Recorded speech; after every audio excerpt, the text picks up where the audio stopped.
Every package holds a little mystery. Inside each box is a new story waiting to be discovered. Join me as I unbox, explore, and share the finds, the feels, and the surprises. Welcome to Parcel Diaries, stories inside every box.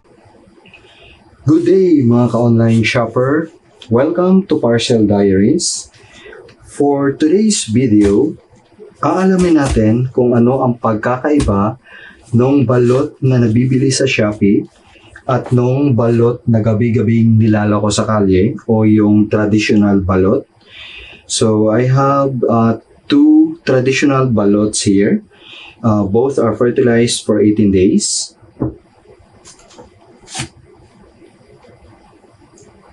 Nagpakulo na rin ako ng tubig para ibababad natin itong mga balot mamaya for 5 minutes.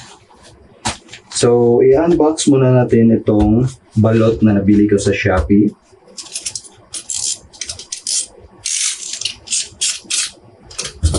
Secured naman yung packaging.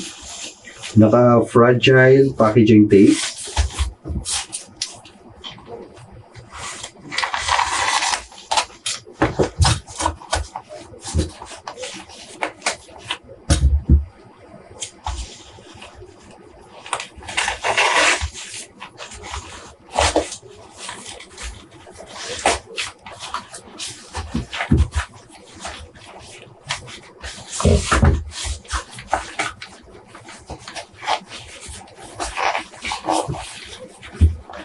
Okay, nakalagay din sa loob ng styro.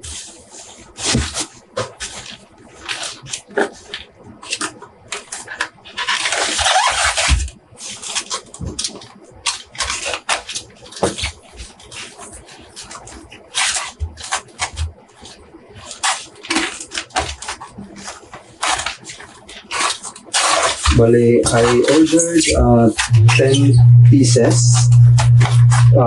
trial pack. Mixed flavor po to. So, ito, 5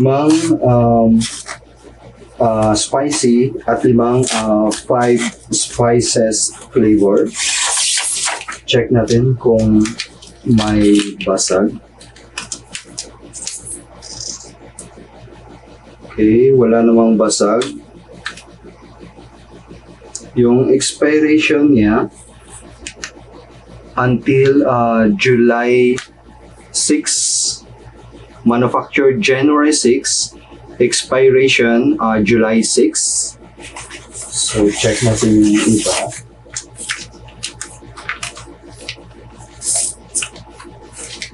Wala namang basag.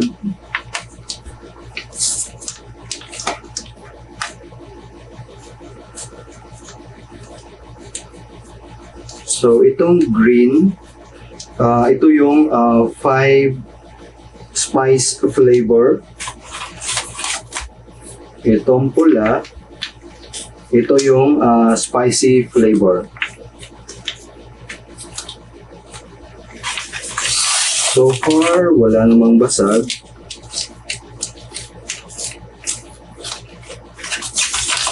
Secure na secure yung packaging. Walang basag. Ito, may isang basag.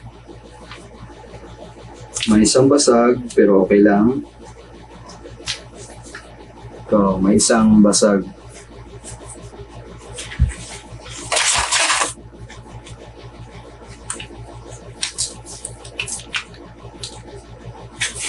Yung iba okay naman so far.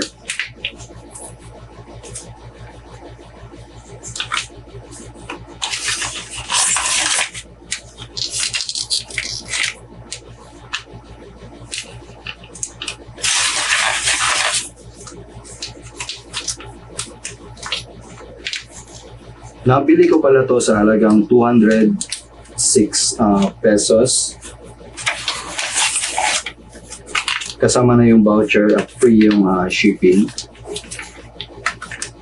Okay, so far isa lang yung basag. So 1 out of 10, okay lang. Okay, so tamang-tama, kumukulo na yung tubig natin.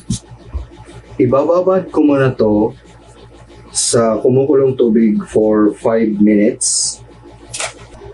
Okay, so papatayin na natin yung induction cooker at ibababad na natin tong mga balot for 5 minutes.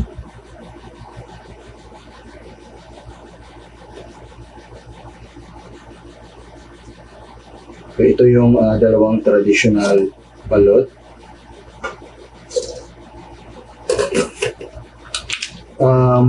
Yung 5-spice flavor nga pala, mas lighter yung kulay compare sa spicy flavor.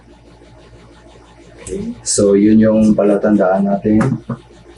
Mas lighter yung kulay ng 5-spice flavor.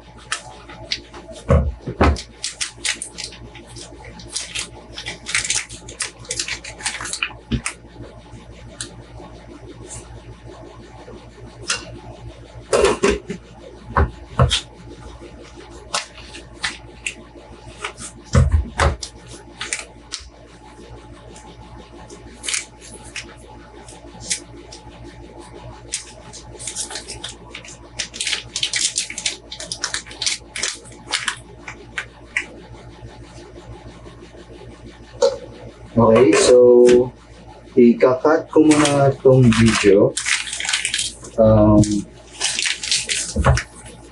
So babalik tayo after 5 minutes. Ikakat ko muna itong video.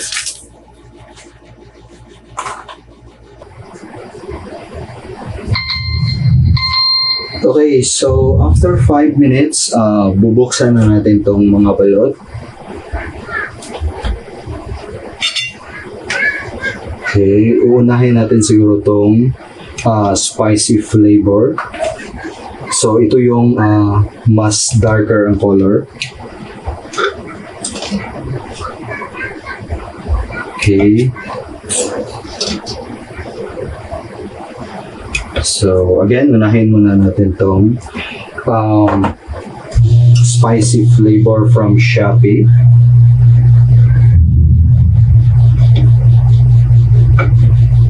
Ang init.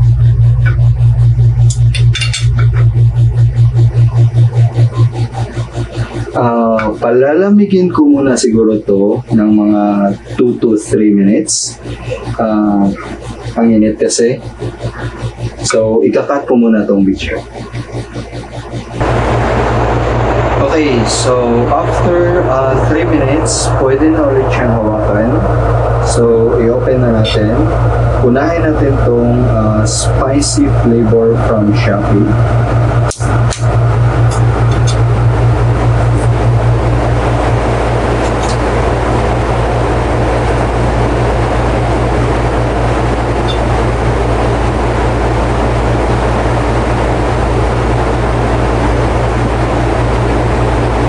May sabaw din siya.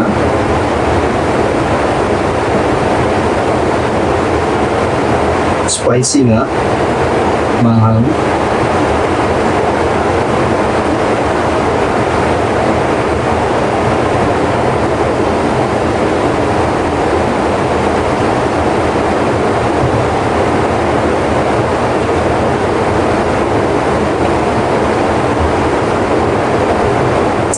Okay lang yung lasa. Spicy siya. Ang sabaw niya parang medyo malapot.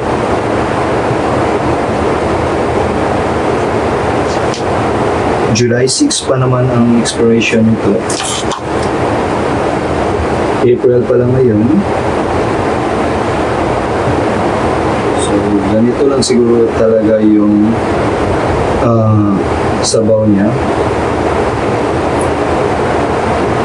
Pero may flavor siya. Spicy nga.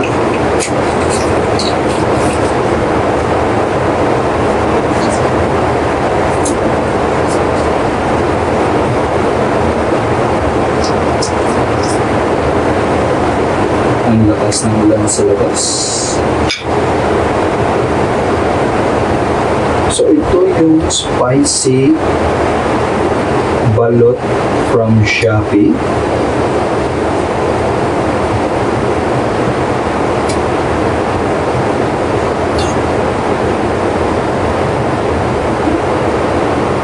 may sisiw siya pero maliit. Okay, try naman natin tong 5 spice na flavor.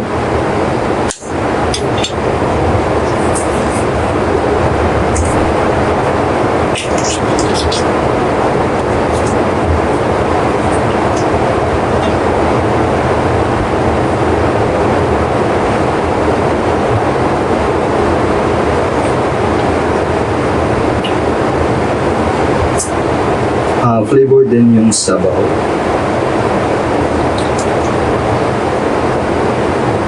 May lasa na siya.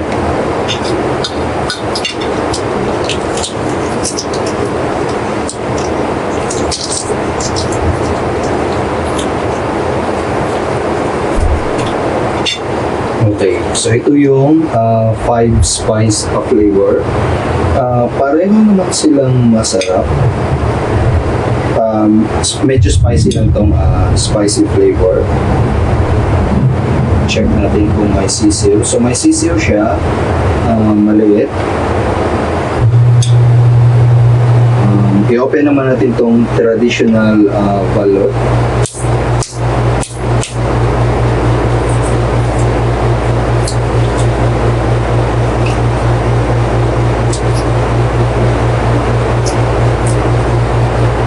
So lahat naman siguro tayo alam na yung lasa ng traditional balot. Halos lahat naman siguro nakatikim na ng traditional balot.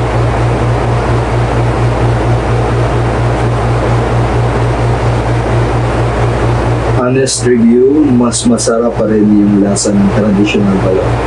Mas masarap pa din yung sabaw ng traditional balot kumpara sa dalawang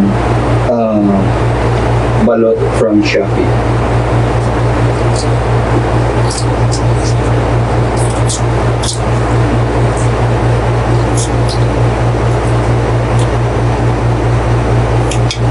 Okay, again, para sa akin, mas masarap pa din yung sabaw ng traditional balot.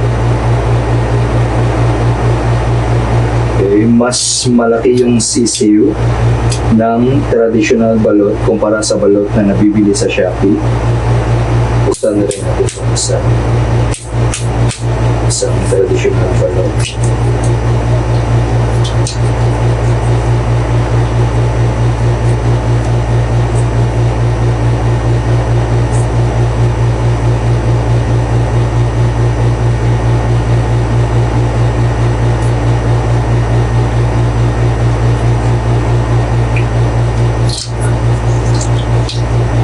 Again, mas masarap pa din yung sabaw ng traditional balot.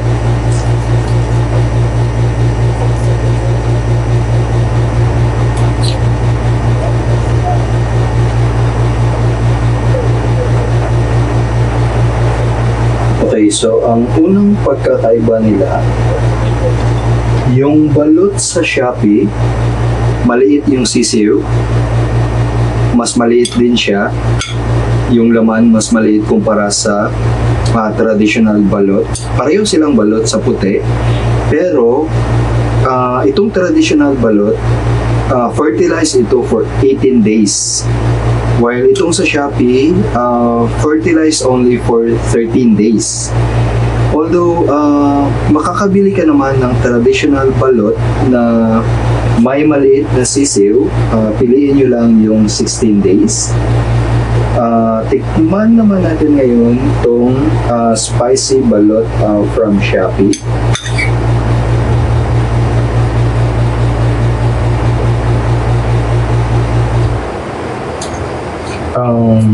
Masarap din naman kasi nga may flavor na siya. At ito spicy. Lagyan natin ng konting suka. Actually, pwede na siya walang suka. May flavor na talaga siya.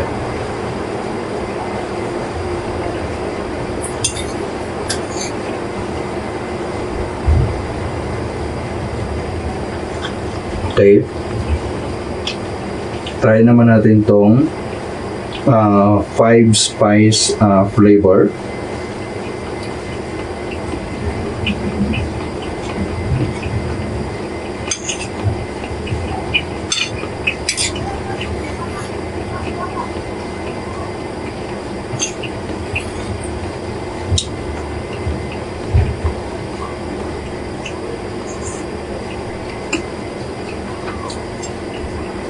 para sa akin, mas masarap ang 5 spice flavor kumpara sa spicy flavor.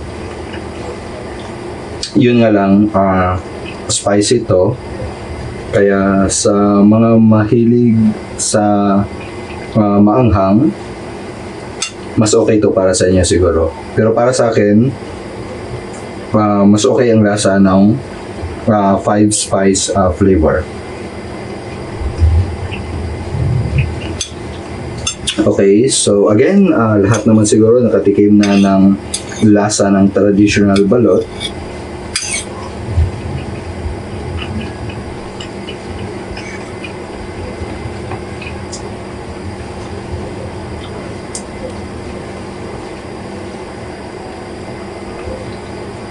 Again, honest review, mas masarap pa din talaga yung traditional balot natin kumpara sa balot sa Shopee.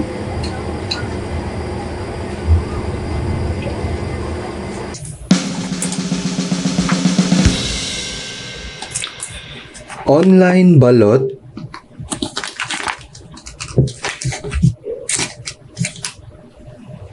versus traditional balot.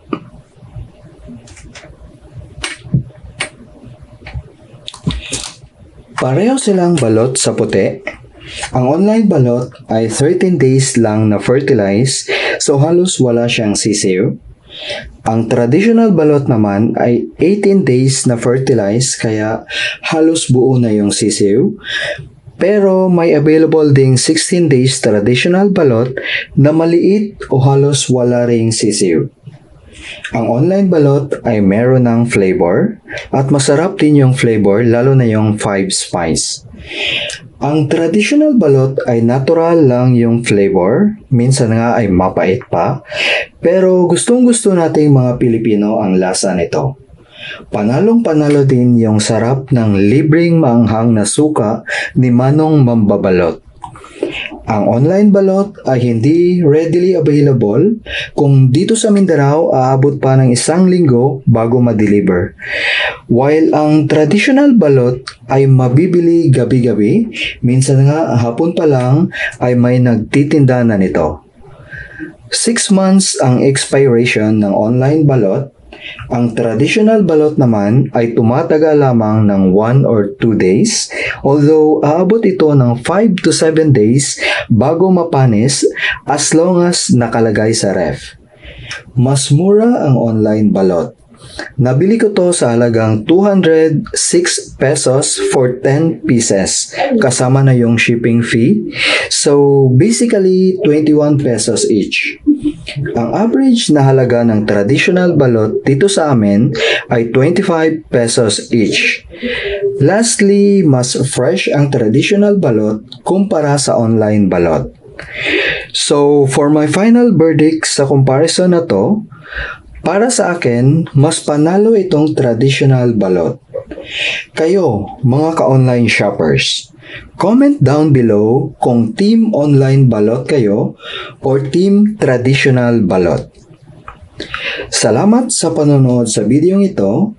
Sana kahit papano ay nakatulong ito sa inyo.